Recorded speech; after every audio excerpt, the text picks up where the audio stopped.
Hi, and welcome back to part 3 of my canvas flower. Directions will be following for how to assemble it. I'm trying to keep these short so you can watch the parts that you need. Some people may want to watch all 3, I hope. Okay, so I have the pieces, the sprits have dyed, and I'm going to attach a glue dot on back of each piece and then assemble the flower in its layers. Again, I've put the darker piece in the center over the large piece, and then a lighter piece on top. I will use 2 glue dots. Okay, and I'm going to turn it so the layers are overlapping, not exactly on top of each other.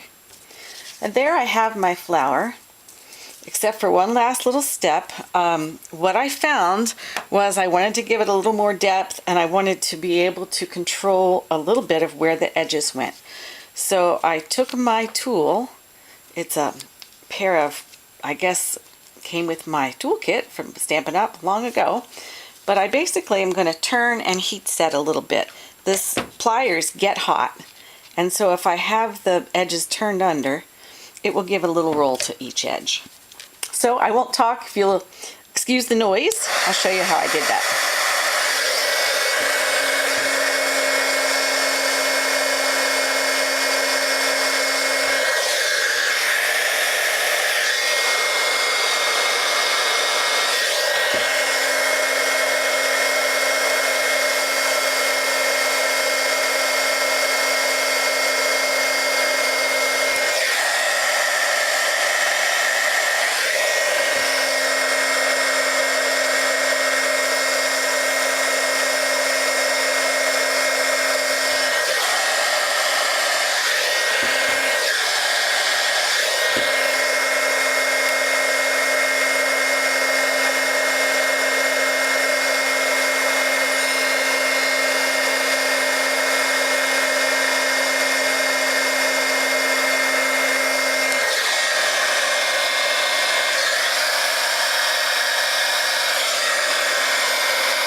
Okay, and if you can see, it's almost the same principle as taking a curling iron and getting it hot and curling ribbon, which I suggest you do carefully.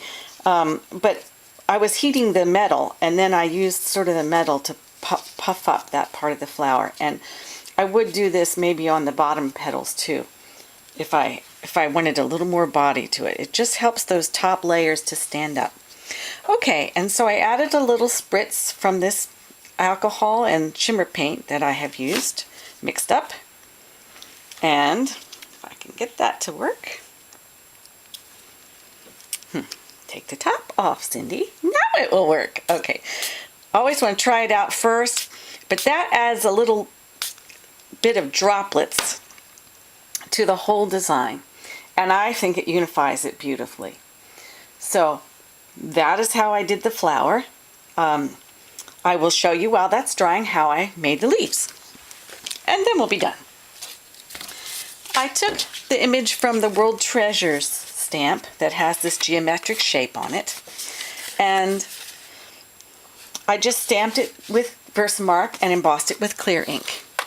And this is what the image looked like. Don't worry about lining these up perfectly as you're going. It's just to add a little texture to the leaves. Now the leaves for this flower I like to use are made with a circle punch, and basically I'm just going to punch the circle out. I'm using the 1 3/8 inch circle punch from Stampin' Up!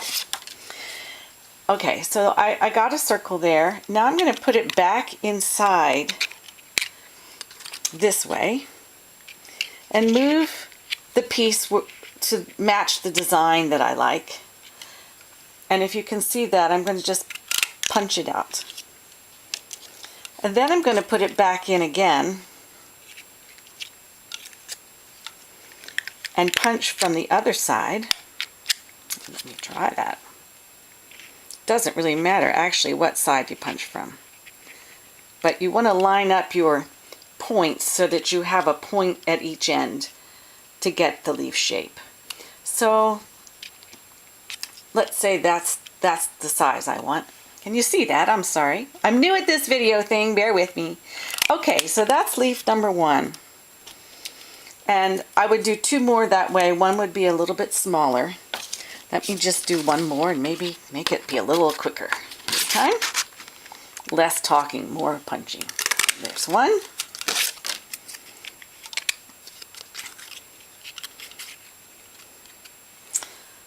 I like that shape right there. Punch that. And sometimes you can punch it twice. I think I will. I'll punch it a little more on that side for the smaller leaf. And there it is. And then all I need to do with these is to, again, add texture.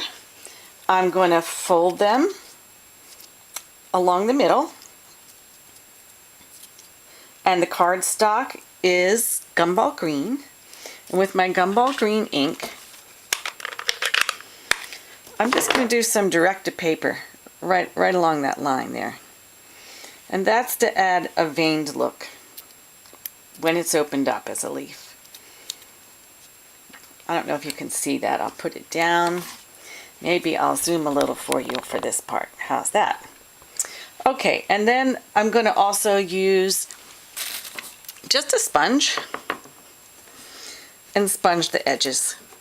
Again, just adding a little bit more depth.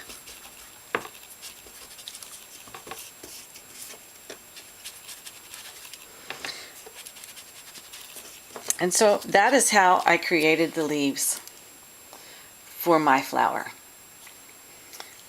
Again, when I finished it, you can see here it is, the finished coloring.